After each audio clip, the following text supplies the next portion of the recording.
الحمد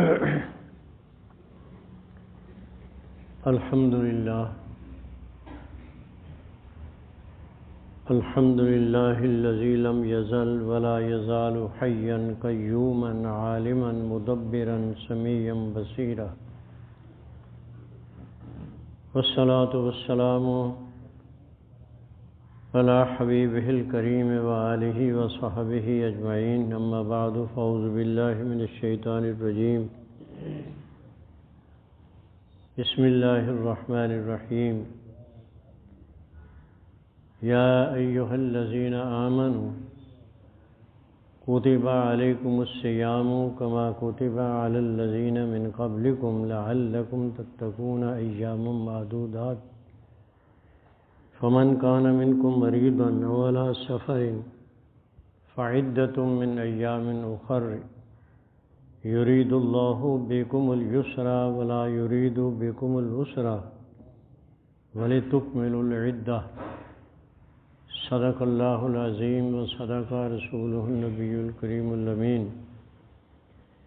قال اللہ تعالی فی شان حبیبہ مخبرا وآمرا ان اللہ وملائکتہ یصلون علی النبی یا ایہا الذین آمنوا صلوا علیہ وسلموا تسلیما. اللہم صل علی سیدنا ومولانا محمد وعلی آل سیدنا ومولانا محمد وبارک وسلم علیہ. الصلاة والسلام علیک یا سیدی یا رسول اللہ وعلی آلک واصحابک یا سیدی یا حبیب اللہ.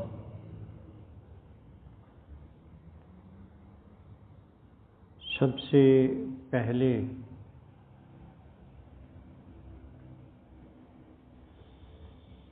ان تمام احباب کو جہاں تک میری آواز جا رہی ہے، اللہ عز و جل کا یہ مہمان جو ہمیں نعمتیں عطا کرنے آیا، ہماری خطاؤں کو، غلطیوں کو، گناہوں کو بخشوانے کے لیے آیا، اس کی آمد کی میں آپ سب کو مبارکباد دیتا ہوں. اللہ تعالیٰ امت مسلمہ کے لیے اس ماہ مکرم کو سکون کا، آسانیوں کا، آزادیوں کا ماہ مکرم بنا دے. کشمیر، فلسطین اور بھی بہت سی ایسی ریاستیں ہیں جن کی خبریں ہمیں نہیں پہنچ رہی. مسلمان اذیتوں کا شکار ہو رہے ہیں. اللہ تعالیٰ اس ماہ مکرم کے صدقے سے عالم اسلام کے مسلمانوں کے لیے آسانیاں پیدا فرمائے. قرآن عزیز فرقان حمید کی یہ جو آیت طیبہ، چند آیتیں میں نے آپ کے سامنے پڑھی ہیں،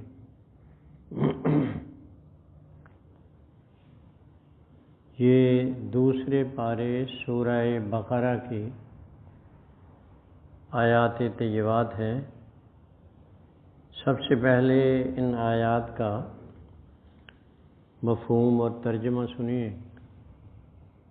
ارشاد باری ہو رہا ہے، یا ایھا الذین آمنوا، اے ایمان کی دولت سے مالا مال ہونے والو، کتب علیکم الصیام کما کتب علی الذین من قبلکم، تم پہ روزے فرض کیے گئے ہیں جیسے کہ تم سے پہلی امتوں پہ فرض کیے گئے تھے. کس لیے فرض ہوئے؟ لعلکم تتقون، تمہارے متقی بننے کے لیے. تمہیں تقوی نصیب ہو جائے۔ ایام معدودات، یہ چند گنتی ہی کے تو دن ہیں۔ فمن کان منکم مریضا او علی سفر،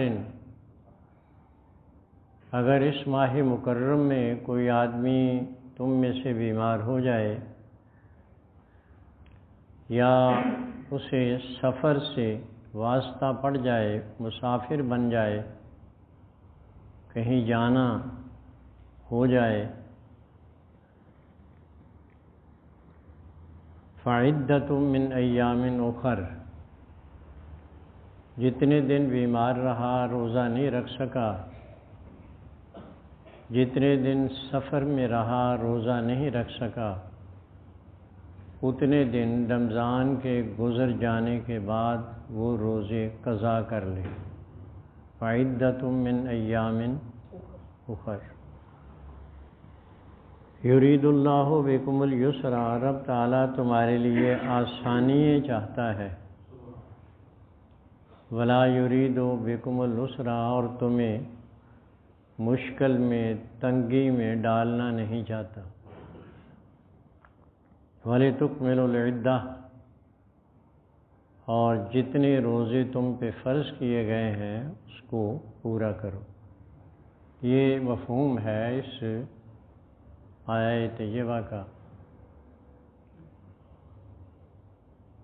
رمضان المبارک میں نے عرض کیا تھا، ہجرت کے بعد سرکار دو عالم صلی اللہ علیہ وسلم جب مکہ مکرمہ سے ہجرت فرما کر مدینہ طیبہ تشریف لائے، دوسرا سال تھا مدینہ طیبہ میں آنے کا، جب شعبان معظم میں سن 2 ہجری شعبان معظم میں روزہ فرض ہوا۔ یہ بات یقیناً آپ کے علم میں ہوگی، مکہ مکرمہ کی زندگی میں اعلان نبوت کے بعد اس وقت صرف اور صرف جو چیز فرض تھی، جس کا اعلان آقا دو عالم صلی اللہ علیہ وسلم نے غار حرا میں وحی کے نزول کے بعد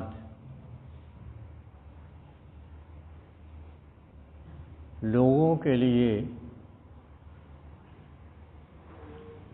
تبلیغ کے سلسلے میں شروع فرمایا، وہ اللہ عز و جل کی ذات اور مصطفیٰ صلی اللہ علیہ وسلم اور امور شرعیہ پہ ایمان لانا تھا۔ ہجرت سے 2 سال پہلے مکہ مکرمہ میں جو چیز فرض ہوئی وہ نماز تھی۔ معراج کے موقع پہ، جس کا سن میں نے ابھی عرض کیا کہ ہجرت سے تقریباً کوئی 2 سال پہلے، سرکار دو عالم صلی اللہ علیہ وسلم آپ کو اللہ رب العزت نے جل جلالہ اپنے پاس بلایا اور ان تمام زمینی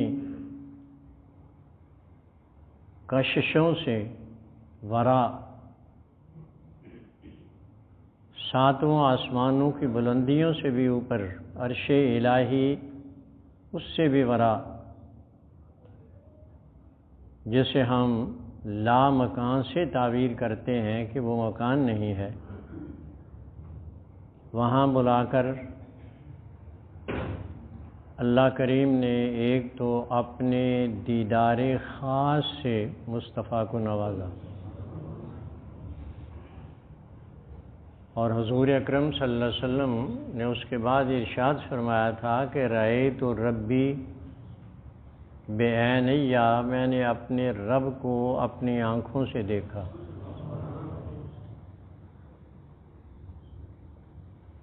دوسری چیز جو وہاں معرض وجود میں آئی وہ تھی کچھ راز و نیاز کی باتیں تھیں۔ ظاہر بات ہے کہ اللہ کریم جل مجدہ اور محبوب مکرم صلی اللہ علیہ وسلم کا جو باہمی تعلق ہے وہ ایسا ہے جو جن کے حقائق کو اس کائنات میں سوائے ان دو ہستیوں کے کوئی نہیں جانتا۔ اس وقت جو راز و نیاز کی باتیں ہوئیں وہ بھی خفا میں رکھی گئیں، اسے ظاہر نہیں کیا گیا۔ رب تعالیٰ جل مجدہ الکریم ارشاد فرماتا ہے فَأَوْحَىٰ إِلَىٰ عَبْدِهِ مَا أَوْحَىٰ، اللہ تعالیٰ نے اپنے حبیب اکرم صلی اللہ علیہ وسلم سے گفتگو فرمائی، جو فرمائی اسے کسی پہ ظاہر نہیں کیا گیا۔ علامہ محمود علوسی علیہ الرحمہ تفسیر روح المعانی میں ارشاد فرماتے ہیں کہ وہ ایسا امر ہے کہ اگر اس کا ایک ذرہ بھی کائنات پہ ظاہر ہو جائے، یہ بڑی توجہ سے سننے والی بات، علامہ علوسی تفسیر روح البیان کے لکھنے والے ہیں، یہ فرماتے ہیں کہ وہ جو راز و نیاز کی باتیں جس کا تذکرہ قرآن نے کیا ہے فَأَوْحَىٰ إِلَىٰ عَبْدِهِ مَا أَوْحَىٰ، اس کا ایک ذرہ بھی کائنات پہ ظاہر ہو جائے تو کائنات جل کے خاکستر ہو جائے، اسے برداشت نہ کر سکے۔ وہ گفتگو دوسری عطا ہے۔ اور تیسری جو چیز امت کے لیے، اس امت کے لیے، امت مصطفی کے لیے اللہ رب العزت جل جلالہ و من والہ نے عطا کی ہے وہ نماز تھی، اور نماز کو تحفے میں رب تعالیٰ نے عطا کیا، اور یہ بات میں نے رجب میں بیان کی تھی۔ تو نماز کی فرضیت یہ مکہ مکرمہ میں ہوئی ہے، اور روزے کی فرضیت یہ مدینہ طیبہ میں آ کر روزہ فرض ہوا ہے سن 2 ہجری میں۔ اب ارشاد باری کیا ہے؟ یا ایھا الذین آمنوا کتب علیکم الصیام، اے ایمان والو،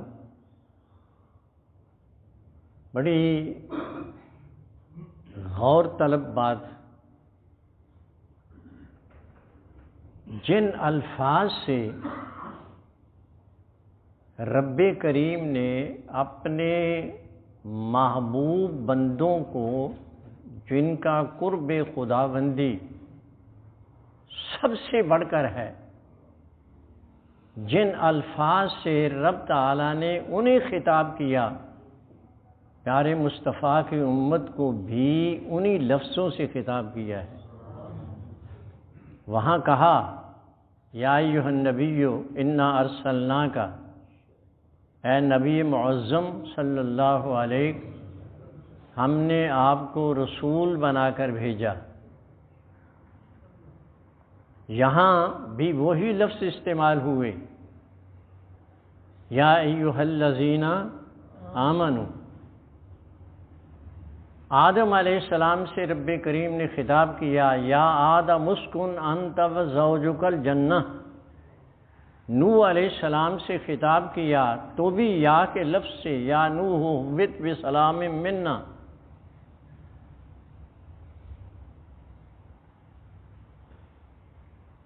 حضور سیدنا خواجہ حسن بصری قدس سرہ العزیز جو سیدنا علی کرم اللہ وجہ الکریم کے سب سے پہلے خلیفہ، آپ فرماتے ہیں یہ اس امت کی خوش قسمتی ہے کہ رب کریم جل مجدہ نے جن الفاظ کے ساتھ اپنے محبوبوں کو خطاب کیا، مخاطب ہوئے، اللہ عز و جل نے انہی الفاظ کے ساتھ سرکار کی امت کو خطاب کیا ہے۔ اگر ہم اسے سمجھ لیں تو کبھی ایسا ہو نہیں سکتا کہ ہماری توجہ کسی اور شے کی طرف جائے۔ محبوب جب محب کو بلا رہا ہو تو یہ کبھی ایسا نہیں ہوتا کہ اس کی توجہ بٹ جائے اور کہیں اور چلی جائے، وہ صرف اس صدا کی طرف سب کچھ بھول بھال کے متوجہ ہو جاتا ہے کہ میرا چاہنے والا مجھ سے کیا طلب کر رہا ہے۔ اس لیے آگے آنے والا جو مضمون تھا، جس فریضے کو اس امت پہ لاگو کیا جا رہا تھا، وہ ایک مشکل امر تھا۔ تو اولاً تو رب کریم جل مجدہ نے خود خطاب کر کے یہ بات ارشاد فرمائی کہ اے میرے محبوب کے چاہنے والوں، ایمان لانے والوں، یا ایھا الذین آمنوا، اے ایمان کی دولت سے مالا مال ہونے والوں، کتب علیکم الصیام، تم پہ روزے فرض کیے جا رہے ہیں، فرض کر دیے گئے ہیں، کما کتب علی الذین من قبلکم۔ اب جب یہ فریضہ لاگو ہوا تو ذہن میں آیا کہ روزہ ایک نہایت ہی مشکل عبادت، جس کی تعریف صوم کا لغوی معنی ہے هو الامساک عن الشیء، کسی کام سے رک جانا، یہ اس کا لغت میں معنی ہے، اور شریعت میں صوم کہتے ہیں هو الامساک عن الاکل والشرب والجماع مع النیہ مع طلوع الشمس الی غروب الشمس مع النیہ، صبح صادق سے لے کے غروب آفتاب تک، سورج کے ڈوبنے تک، کھانے سے، پینے سے، خواہشات نفسانی سے اپنے آپ کو روک لینا، یہ شرعی طور پہ روزہ کہلاتا ہے۔ ظاہر بات ہے کہ سال میں 4 موسم ہوتے ہیں، اور یہ جو شرعی مہینے ہیں، سن ہجری کے جو مہینے ہیں، یہ بدلتے رہتے ہیں، کبھی گرمیوں میں، کبھی سردیوں میں، کبھی بہار میں، کبھی خزاں میں، اور گرمیوں کے روزے یہ نہایت ہی ایک مشکل امر ہے۔ سیدنا علی کرم اللہ وجہ الکریم فرماتے ہیں کہ روزہ تو اصل گرمیوں کا روزہ ہے، سردیوں کے روزے تو رب تعالیٰ جل مجدہ الکریم نے ہمیں نعمت کے طور پہ ایسے عطا کیے ہیں جس میں کوئی مشقت نہیں ہوتی، مفت میں رب کریم کی کرم نوازی کو اپنی جھولیوں میں بھر لو۔ اب یہ عبادت ایک مشکل عبادت تھی۔ ہم آپ دیکھتے ہیں اپنے دفاتر میں بیٹھے ہوئے باوجود اس کے کہ ہم گھر سے کھا پی کے سب کچھ جاتے ہیں اور وہاں ڈیوٹی کے دوران میں کئی دور چلتے ہیں، چائے کے، کھانے کے، پینے کے، اور بعض اوقات ایسا بھی ہوتا ہے کہ ہم خود کہتے ہیں کچھ احساس ہو رہا ہے، کچھ ہونا چاہیے کھانے کے لیے۔ یہ ایک مشکل امر تھا، تو اللہ کریم جل مجدہ نے ارشاد فرمایا گھبرانا نہیں، کما کتب علی الذین من قبلکم، یہ تم ہی پہ فرض نہیں ہوئے ہیں، تم سے پہلی امتوں پہ بھی فرض تھے۔ انہیں دیکھو جیسے انہوں نے نبھایا ہے، ایسے تمہیں بھی چاہیے، تم تو مصطفیٰ کی امت ہو، تمہیں بھی یہ چاہیے کہ اس ماہ مکرم کا اسی طرح سے احترام کرو، اسی طرح سے اس کی عبادت کو بجا لاؤ۔ کما کتب علی الذین من قبلکم، اور پھر یہ بات ارشاد فرمائی کہ یہ دیکھو تو صحیح کہ کس مقصد کے لیے روزہ تم پہ فرض ہوا۔ اگر ان مقاصد کو پیش نظر رکھو گے تو کبھی ایسا نہیں ہوگا کہ تمہیں روزے کی کوئی تکلیف کا احساس ہو، اور وہ کیا ہے؟ لعلکم تتقون، روزہ اس لیے فرض کیا ہے تاکہ تم متقی بن جاؤ۔ اور تم یہ بات یاد رکھنا، قرآن عزیز ارشاد فرما رہا ہے اِنَّ أَكْرَمَكُمْ عِندَ اللَّهِ أَتْقَاكُمْ، رب تعالیٰ کے ہاں اسی کو شرف حاصل ہے، وہی معظم ٹھہرے گا، وہی مکرم ٹھہرے گا۔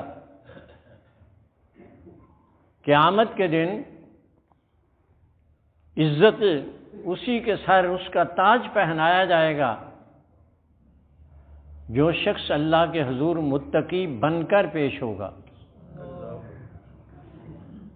لعلکم تتقون، یہ پیش نظر رکھنا کہ اس سے تمہیں تقوی ملے گا۔ اس کے بعد پھر تسلی دیتے ہوئے ارشاد فرمایا ایام معدودات، یہ چند گنتی ہی کے تو دن ہیں، پریشان کیوں ہوتے ہو؟ آپ نے کبھی دیکھا ہوگا رمضان آتا ہے تو گنتی شروع ہو جاتی ہے، 29 رہ گئے، ایک روزہ رکھ لیا 29 رہ گئے، دوسرا رکھ لیا 28 رہ گئے، اس طرح سے گن گن کے سب روزے جو ہیں وہ آپ گزارتے ہیں۔ تو قرآن عزیز نے یہی بات کہی کہ ایام معدودات، یہ گنتی کے دن ہیں، اس میں گھبرانے والی بات کون سی ہے؟ عن قریب یہ ختم ہو جائے گی، تمہیں راحتیں ملیں گی، سکون ملے گا، سکون قلبی نصیب ہوگا، اور باطن کی وہ راحتیں جو تمہیں اس کی وجہ سے عطا ہوں گی وہ کسی اور عبادت سے نہیں ہوں گی۔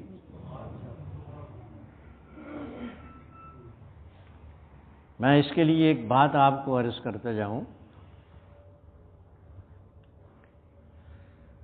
اللہ اکبر۔ سیدنا موسیٰ کلیم اللہ علیہ السلام،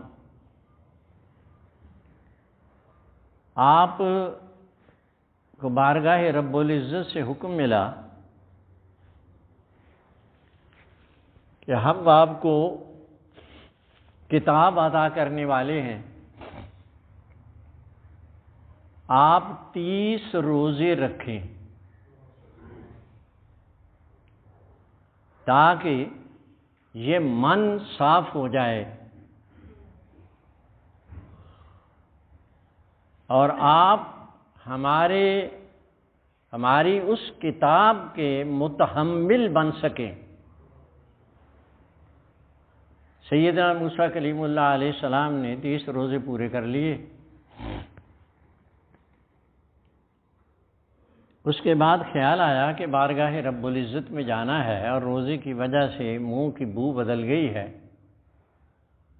مسواک کیوں نہ کر لیں۔ مسواک کی، خوب سے منہ کو صاف کیا. اب جب ارادہ کیا چلنے کا تو رب تعالیٰ نے فرمایا ہے موسیٰ علیہ السلام جو منہ کی روزے دار کے منہ کی خوشبو ہمیں پسند تھی وہ آپ نے زائل کر دی، 10 اور رکھو. حضور اکرم صلی اللہ علیہ وسلم فرماتے ہیں خلوف فم الصائم اطیب عند اللہ من ریح المسک. روزے دار کے منہ کی بدلی ہوئی جو ایک بو ہوتی ہے اللہ تعالیٰ کو وہ کستوری کی خوشبو سے زیادہ پسند ہے. تو آپ اس کا اندازہ کریں کہ یہ کتنی اہم عبادت اور کتنی تطہیروں کی باعث. تو اس لیے قرآن عزیز نے یہ بات کہی کہ یہ وہ ہے ایام معدودات کہ چند گنتی کے دن ہیں، اس سے تمہیں جو راحتیں ملیں گی، اس سے تمہیں جو پاکیزگی ملے گی، اس سے جو تمہیں رب تعالیٰ کی طرف سے روحانی کیفیتوں کی عطائیگی ہوگی. حضور اکرم صلی اللہ علیہ وسلم ارشاد فرماتے ہیں تخلقوا باخلاق اللہ. اے میرے محبوب کے چاہنے والوں، حضور کا ارشاد ہے تخلقوا باخلاق اللہ. رب تعالیٰ کی صفات اپنے اندر پیدا کرنے کی کوشش کرو. رب تعالیٰ کی دیکھو ایک بات میں بتاؤں، رب تعالیٰ کی جو تجلیات ہیں نا یہ ہم وقت ہیں. اس کائنات کا کوئی ایک لمحہ ایسا نہیں گزرتا کہ اس کی تجلیات اس کائنات پہ برابر اسی طرح سے ذوف شان نہ ہوں. وہ ہر لمحہ اس کی تجلیات یہاں جلوہ گر ہیں اور ہم اس سے استفادہ نہیں کر رہے.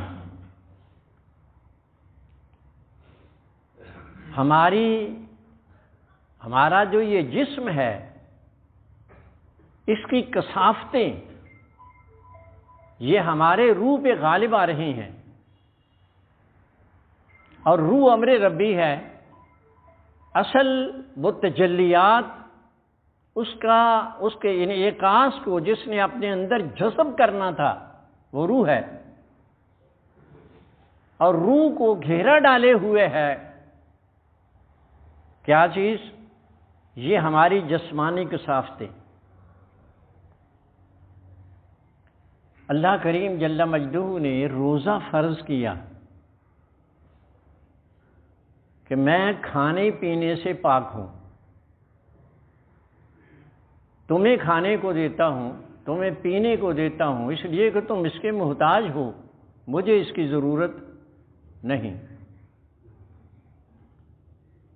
جب اسے کھانے کی ضرورت نہیں تھی تو کہا کہ اگر میری ان تجلیات کا انعکاس چاہتے ہو کہ تمہاری روح کو حاصل ہو جائے تو تم میری یہ صفت پیدا کرو، تم بھی روزہ رکھو، تم بھی کھانے پینے سے احتراز کرو تاکہ تمہاری روح کی جلا ہو اور میری تجلیات کا انعکاس اس پہ ہو سکے. یہ اصل روزے کے لیے لعلکم تتقون جو قرآن نے کہا ہے نا وہ اسی بیس پہ کہا ہے. تمہارے تقوی کے لیے ان تجلیات کے انعکاس کا تمہیں حصول ہو سکے، تم حاصل کر سکو، تمہارا باطن کبھی روشن ہو جائے.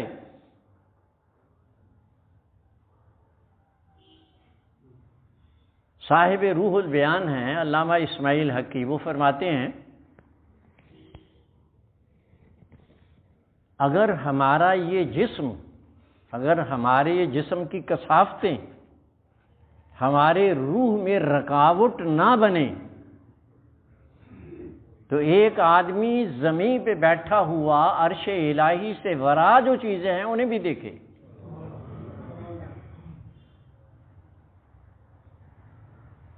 اور یہ رب کریم جل مجدہ نے اپنے محبوب کے چاہنے والوں کے لیے یہ نعمت عطا کی کہ روزہ رکھو تاکہ میری صفت تمہارے اندر یہ گھر کر جائے۔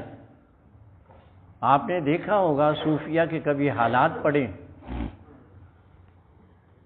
حضور سیدنا خواجہ خواجگان خواجہ معین الدین چشتی اجمیری سنجری قدس سرہ العزیز، آپ جب مجاہدات میں مبتلا تھے، مجاہدے کیا کرتے تھے، جنگلوں میں جا کر عبادت تنہائی میں بجا لاتے تھے، تو آپ نے اپنے پاس جو کی روٹی کے کچھ ٹکڑے رکھے ہوئے تھے، 7 دن مسلسل روزہ رکھتے تھے بغیر کھائے پیے کے، اور 7ویں دن جا کر پھر اس جو کے ٹکڑے سے روزہ افطار کرتے تھے۔ اب وہ کیا چیز تھی جو انہیں، ہم تو صبح سب کچھ کھاتے ہیں، پیٹ بھر کے کھاتے ہیں، اور پھر بھی احساس ہوتا ہے کہ بھوک لگ گئی، پیاس لگ گئی، اور انہیں کوئی احساس نہیں ہوتا تھا۔ وہ اصل میں وہ رب تعالی جل مجدہ الکریم کی صفات ان کے اندر جلوہ گر ہو جاتی، اور جس طرح سے ذات باری نہ کھانے کی نہ پینے کی محتاج ہے، پھر بندہ بھی نہ کھانے کا محتاج رہتا ہے نہ پینے کا، صرف سنت کی ادائیگی کے لیے وہ ایسا کرتا ہے۔ اسی لیے نبی کریم صلی اللہ علیہ وسلم نے یہ بات ارشاد فرمائی ہے کہ سحری افطاری کیا کرو،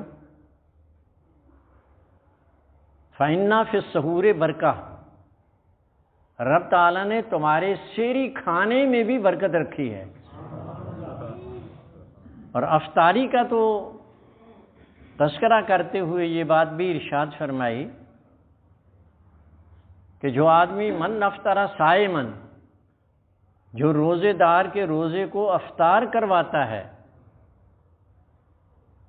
تو حضور نے فرمایا اس آدمی کو جو روزہ افطار کرواتا ہے اس کو اتنا ہی ثواب ملتا ہے جتنا روزہ رکھنے والے کو ملتا ہے۔ اور یہ بات بھی ارشاد فرمائی کہ ایسا نہیں کہ اس کے روزے کے ثواب میں کمی واقع ہو، یہ نہیں ہے، اسے تو پورا اجر ملتا ہے، اس کو اس کے روزے کو افطار کروانے کی وجہ سے اتنا ثواب ملا جتنا اسے ملا ہے۔ تو آپ اندازہ کریں جب روزے کے افطار کا ثواب یہ ہے کہ جو آدمی روزہ رکھے گا اور پھر وہ سنت کے مطابق افطار کرے گا تو اسے کیا ملے گا۔ تو میں یہ بات عرض کر رہا تھا کہ قرآن عزیز نے کہا کہ ایام معدودات، یہ چند گنتی ہی کے دن ہیں۔ اسے میں آپ کو ایک مثال سے میں سمجھاؤں۔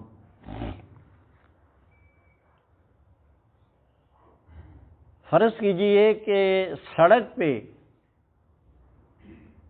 کوئی ایسی صورتحال پیدا ہو جائے کہ سڑک پہ کسی ٹرک سے چلتے ہوئے بھاری بھرکم پتھر گر جائے،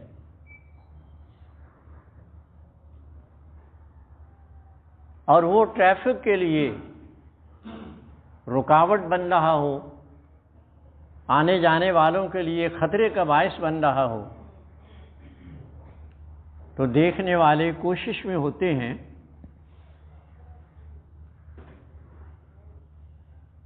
کہ اس کو کسی نہ کسی طرح سے راستے سے ہٹا دیا جائے۔ اب کیا ہوتا ہے، کوئی آدمی آتا ہے اور اسے کوشش کرتا ہے، نہیں ہلتا، 2 کو بلا لیتا ہے، 10 کو بلا لیتا ہے، نہیں ہلتا، پریشان ہو جاتے ہیں۔ اتنے میں کوئی پہلوان آتا ہے،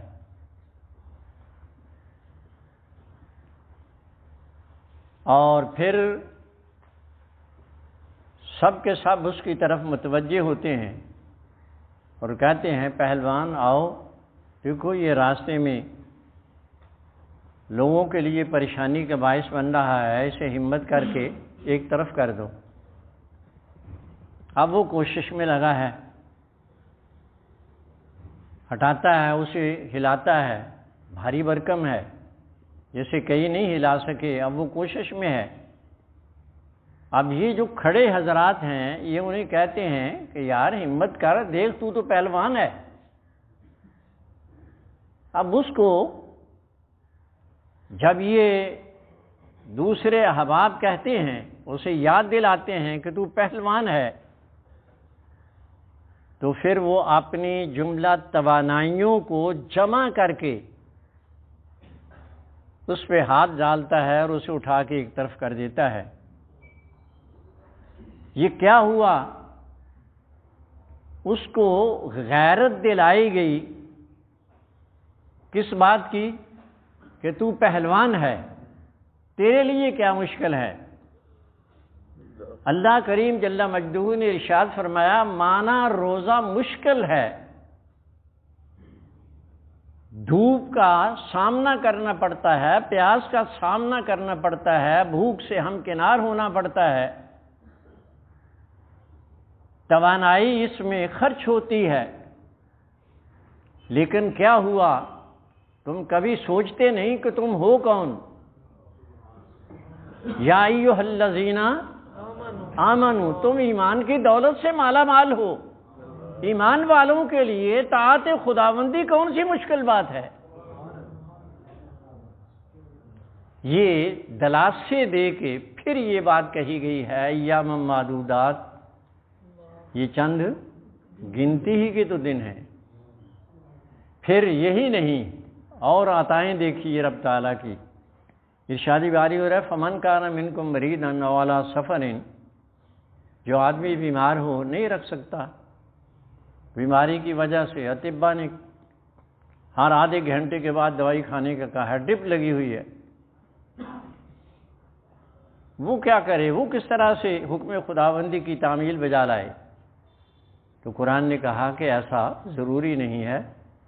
من کان منکم مریضا، جو بیمار ہے، او علی سفر، یا سفر پہ روانہ ہو چکا ہے، تو اس کے لیے ہم سہولت دیے دیتے ہیں فعدۃ من ایام اخر، جتنے دن سفر پہ رہا، جتنے دن بیمار رہا، روزہ نہیں رکھ سکا، اتنے دن رمضان گزر جانے کے بعد رکھ لے۔ یہ کتنی بڑی سہولت ہے! یہ مفہوم ہے اس آیت طیبہ کا جس میں روزے کو فرض کیا گیا، اور پھر سرکار دو عالم صلی اللہ علیہ وسلم نے ارشاد فرمایا، جانتے ہو روزہ ہے کیا؟ حضور ارشاد فرماتے ہیں کہ رب کریم جل مجدہ کا ارشاد ہے، حدیث قدسی جسے ہم کہتے ہیں، قرآن عزیز نہیں ہوتا، وہ خداوند جل مجدہ الکریم کا ارشاد ہی ہوتا ہے، لیکن زبان مصطفیٰ سے ادا ہوتا ہے۔ حضور فرماتے ہیں کہ رب تعالیٰ فرماتا ہے الصوم لی وانا اجزی بہ، روزہ میرے لیے ہے اور اس کا بدلہ بھی میں ہی دوں گا۔ اب ظاہر بات ہے، نماز بھی ذات باری کے لیے پڑھتے ہیں، حج بھی اسی کے لیے کرتے ہیں، زکوٰۃ اس کی رضا کے لیے دیتے ہیں، عبادات، نیکییں، یہ سب کچھ اس کو راضی کرنے کے لیے کرتے ہیں، مگر اس کا ارشاد کیا ہے کہ روزہ میرے لیے ہے۔ مولا کریم باقی عبادات بھی تو تیری ہی ہیں۔ تو اس کی وجہ وہ سمجھ میں آئی کہ یہ باقی جتنی بھی عبادات ہیں وہ ظاہر میں دوسروں کے سامنے دوسروں سے مل کر ادا کی جاتی ہیں۔ نماز ہے، باجماعت پڑھو، اکٹھے کئی سو آدمی اکٹھے ہوتے ہیں، مل کے پڑھتے ہیں، ایک دوسرے کو دیکھتے ہیں۔ حج ہے، لاکھوں آدمی موجود ہوتے ہیں۔ اسی طرح باقی یہ عبادات ہیں، وہ کرنے کا نام ہے، کسی کے سامنے ادا ہوتی ہیں، اس میں عین ممکن ہے تمہارے ذہنوں میں یہ تصور پیدا ہو جائے کہ میں نے اس کے سامنے یہ عبادت کی ہے، یہ مجھے سمجھے گا کہ میں واقعی نمازی ہوں، اب یہ ریا ہو جائے گی۔ اور ریا ایک ایسی شے ہے جو عبادت کو ضائع کر دیتی ہے، اس کے ثمرے کو ضائع کر دیتی ہے۔ تو باقی عباداتیں کرنے کا نام ہے اور روزہ چھوڑنے کا نام ہے۔ کھانا چھوڑ دو، پینا چھوڑ دو، خواہشات نفسانی کو چھوڑ دو، چھوڑ دینے کا نام ہے۔ اور اس کا پتہ اگر کسی کو ہے، ایک آدمی، اب یہاں سینکڑوں آدمی بیٹھے، ہزاروں آدمی بیٹھے ہوئے ہیں،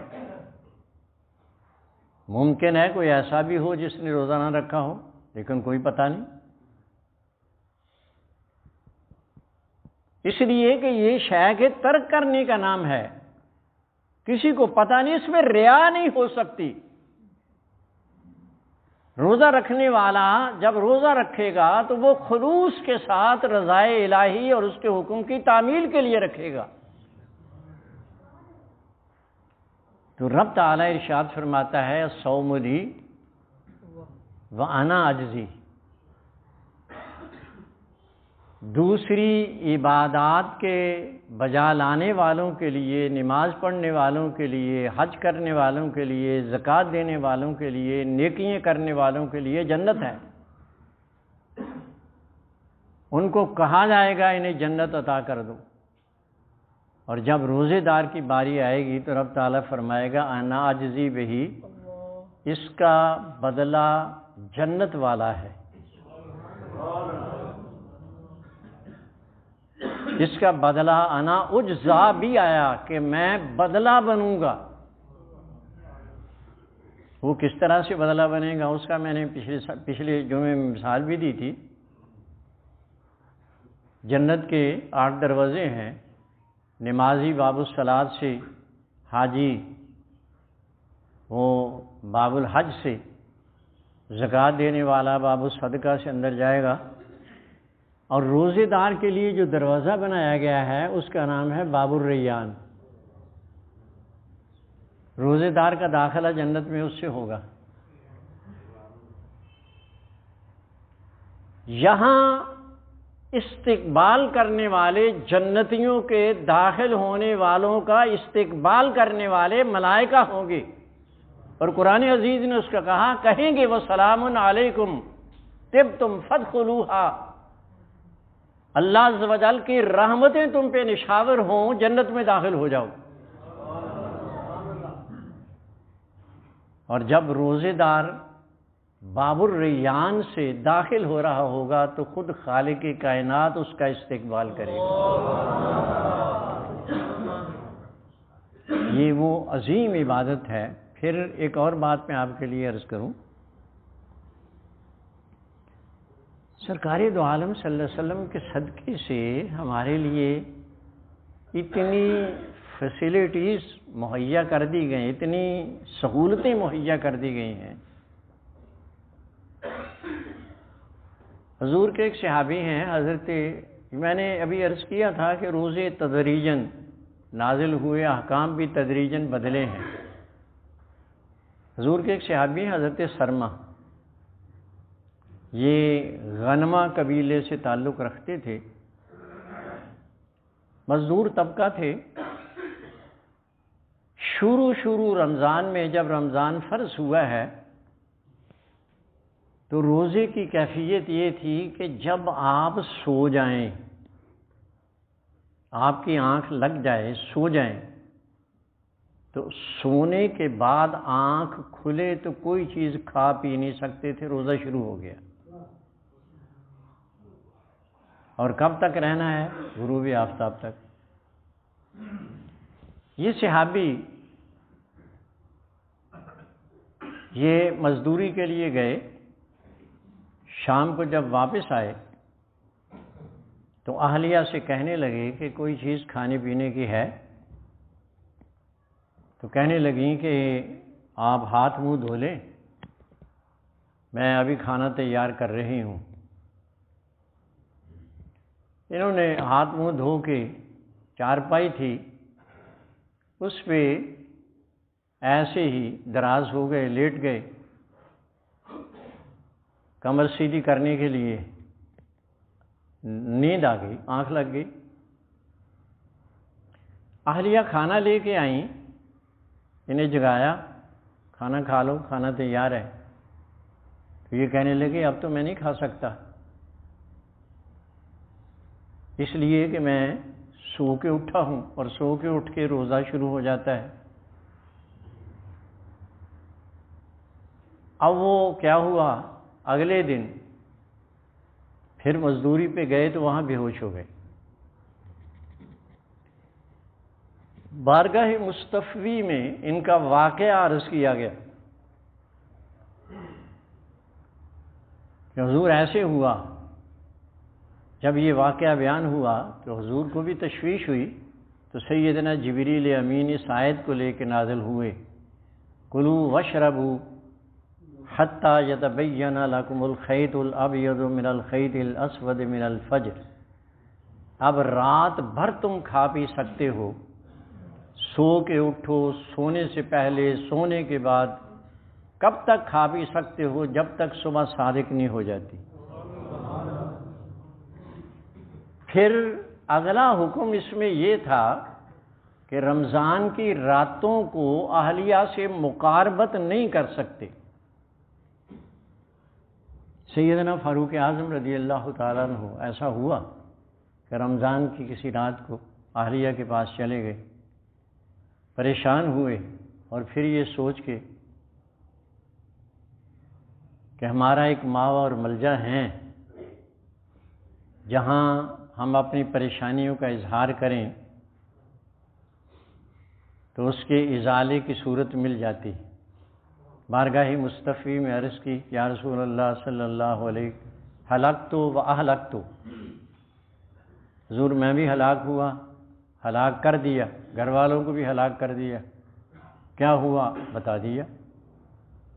تو جبریل امین علیہ السلام یہ آیت طیبہ لے کے نازل ہوئے، وَحِلَّ لَكُمْ لَيْلَةَ الصِّيَامِ الرَّفَثُ إِلَىٰ نِسَائِكُمْ هُنَّ لِبَاسٌ لَكُمْ وَأَنْتُمْ لِبَاسٌ لَهُنَّ،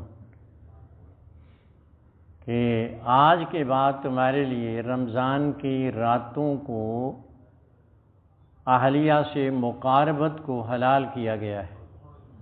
گویا اس کا معنی یہ بنتا ہے کہ بڑوں کی خطا چھوٹوں کی عطا کا باعث بنتی ہے۔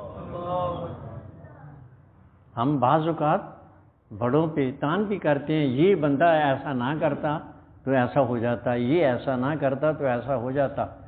اور بعض اوقات یہ حضور کے زمانے میں ایسا تھا کہ صحابہ رضوان اللہ علیہم اجمعین سے جب کبھی کسی سے کوتاہی غلطی ہو جاتی، وہ بارگاہ مصطفی میں آتے تو سرکار سے ایسی چیزیں عطا ہوتی تھیں جو ساری امت کے لیے آسانی کا باعث بنتی، ان میں یہ باتیں بھی شامل تھیں۔ تو میں یہ بات عرض کر رہا تھا کہ یہ صورتحال ہے۔ روزہ وہ ایک ایسی عبادت ہے کہ جس کا کوئی نعم البدل آپ کہہ لے نہیں۔ اللہ عز و جل نے اس رمضان کو بھی اور روزے کو بھی ہم سب کے لیے عظیم تر نعمتوں کا باعث بنایا ہے۔ ایک دو باتیں مسئلے کے طور پہ عرض کیے دیتا ہوں اور اس کے بعد ٹائم آپ کا ہو گیا۔ ہمارے پیٹ اور دماغ کے جو راستے ہیں نا، پیٹ اور دماغ کے جو راستے ہیں، ان سے روزے کے یاد ہوتے ہوئے کسی شے کو دماغ میں یا پیٹ میں داخل کر دینا، ان منفذوں، ان راستوں کے ذریعے سے یہ روزہ توڑ دیتا ہے۔ ناک راستہ ہے، منہ راستہ ہے، اور کان دماغ کا راستہ ہے، آنکھ راستہ نہیں۔ اگر آنکھ راستہ ہوتی تو وضو کرنے سے پانی ڈلتا ہے آنکھ میں، شریعت اسے روک دیتی۔ آنکھ راستہ نہیں ہے، مقد راستہ ہے۔ ان راستوں کے ذریعے سے روزے کے اور یہ بات بھی میں آپ کے لیے عرض کر دوں کہ منہ راستہ ہے، چونکہ اس لیے کوشش کریں کوئی برش تو استعمال کر لیں آپ، لیکن کوئی ٹوتھ پیسٹ استعمال نہ کریں، کوئی منجن وغیرہ ٹائپ چیز استعمال نہ کریں، اس میں کچھ ایسے جوہر ہوتے ہیں، کیمیکل ہوتے ہیں کہ وہ نمی کے ذریعے سے حلق سے نیچے اتر جاتے ہیں، اس لیے اسے استعمال نہیں کرنا۔ تو ان راستوں کے ذریعے سے کسی شے کا روزے کے یاد ہوتے ہوئے اندر چلے جانا یہ روزے کو توڑ دیتا ہے، اور اگر بھول کے کھا لیا، بھول کے پی لیا تو پھر روزہ نہیں ٹوٹتا۔ حضور اکرم صلی اللہ علیہ وسلم کی بارگاہ میں ایک شخص حاضر ہوا تو عرض کی حضور مجھے روزہ یاد نہیں تھا، اس طرح سے کھا لیا ہے۔ تو سرکار فرمانے لگے کہ تیرا روزہ بحال ہے، انما اطعمک اللہ وسقاہ، تجھے اللہ تعالیٰ نے کھلایا پلایا۔ یہ معنی نہیں ہے ہرگز کہ آپ کہیں جی میں بھول گیا تو اس لیے کھا رہا ہوں۔ جو آدمی یہ کہتا ہے کہ میں بھول گیا ہوں وہ تو ظاہر ہے کہ بھولا نہیں ہے۔ بھول کے کھا بھی لینے سے روزہ نہیں ٹوٹتا، بحال ہے، اسے دوبارہ یہ نہیں کرنا چاہیے کہ کھائے پیے روزے کو پورا کرے۔ البتہ جان بوجھ کر اگر کھائے گا، روزہ رکھا ہوا تھا توڑ لیا، جان بوجھ کر کھا لیا، جان بوجھ کر مقاربت اہلیہ سے کر لی، تو نہ صرف یہ کہ روزہ ٹوٹا، روزہ قضا بھی کرنا پڑے گا اور اس کا کفارہ بھی دینا پڑے گا۔ اور اس کا کیا کفارہ کیا ہے؟ ایک تو روزے پڑیں گے اس پر، کتنے؟ جو روزے زہار میں رکھے جاتے ہیں اتنے روزے اس میں رکھے جاتے ہیں۔ 2 ماہ کے مسلسل بغیر ناگے کے 60 روزے یہ ہوئے، اور ایک جو قضا اور ٹوٹ گیا، 61 روزے رکھنے پڑیں گے۔ اس واسطے پہلا اس کا غلام آزاد کرنا ہوتا ہے، وہ ہے نہیں کہ آج کل۔ دوسرے 60 ضرورت مندوں کو صبح و شام کا، جن کو صبح کا انہی کو شام کا کھانا کھلانا ہوتا ہے، یہ نہ ہو تو پھر روزے رکھنے ہیں، 60 روزے مسلسل بغیر، اگر درمیان میں ایک ناغہ بھی ہو گیا پھر نئے سرے سے۔ تو یہ باتیں آپ نے یاد رکھنی ہیں، اور یہ بات آپ مزید یاد رکھیں، سحری کے وقت بھی دعا کرنی ہے، افطاری کے وقت بھی دعا کرنی ہے۔ یہ دونوں اوقات قبولیت دعا کے اوقات ہوتے ہیں، اپنے لیے، ملک کے لیے۔ اللہ تعالیٰ اس ملک کے رہنے والوں کو صحیح طور پہ سمجھ بوجھ عطا کر دے، اس کے خیر خواہ بنے، اس کو تباہ کرنے والے نہ بنے۔ الحمدللہ رب العالمین۔ ایک میں التجا آپ سے ضرور یہ کروں گا، ہماری اس مسجد میں بہت سے ایسے دوست تھے جنہوں نے رمضان آتا تھا تو بڑے اہتمام کے ساتھ وہ اس کے اہتمام کیا کرتے تھے۔ آج وہ لوگ ہم میں نہیں ہیں، نام گنواؤں تو بہت سے ہیں، ان کے لیے دعا کرنی ہے کہ اللہ تعالیٰ ان کی مغفرت فرمائے اور عالم برزخ میں انہیں راحتیں عطا فرمائے، اور ہمیں بھی ان کی اس سنت پہ جو وہ مسجد کو آباد کرنے کے لیے کیا کرتے تھے اس کی توفیق عطا فرمائے۔ مولا کریم رمضان المبارک کے صدقے سے اور روزے کی عظمتوں کے صدقے سے مملکت خدا داد پاکستان کو استحکام عطا فرمائے۔ اے اللہ، یہاں کے رہنے والوں کے لیے آسانی پیدا فرما دینا، بیماروں کو شفا عطا کرنا، مولا جو اس وقت بھوک اور افلاس کا شکار ہیں ایسے اسباب مہیا کر دے کہ مولا وہ جان گنوانے کی بجائے ان کے لیے آسانیاں پیدا ہو جائیں رزق کے حصول میں۔ ربنا تقبل منا انک انت السمیع العلیم وصلی اللہ علیہ حبیبہ الکریم برحمتہ۔ یہ احباب نے